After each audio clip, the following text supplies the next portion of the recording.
Buongiorno, siamo qui con Beccaro Maurizio e Tullio Piccinini di Fideuram. Buongiorno Andrea, Buongiorno. buongiorno. Banca Fideuram è presente a Castelfranco da oltre 30 anni, in quanto la prima agenzia è stata aperta nel 1983.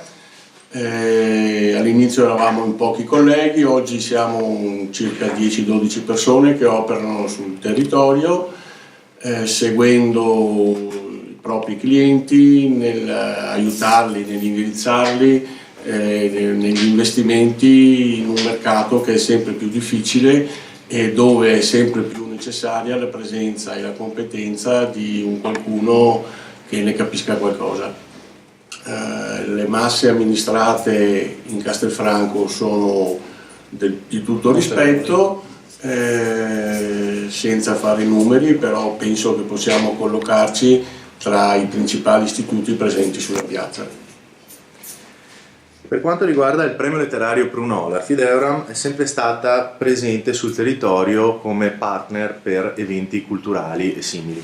Certamente, allora noi ci conosciamo da tempo, l'anno scorso mi ha invitato alla visione di questo premio al teatro accademico.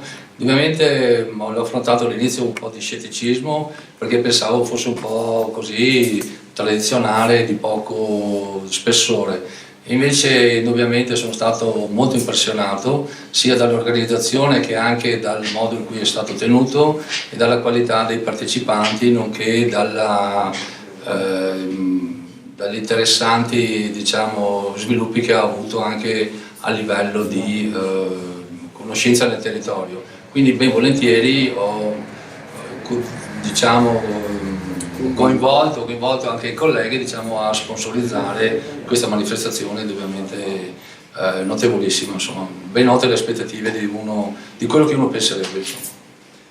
Benissimo, noi ci vediamo il 30 marzo anche con Fideuram al Teatro Accademico di Castelfranco Veneto per la finale del Prunola. Grazie mille. Arrivederci. Arrivederci, saremo ben lieti di partecipare.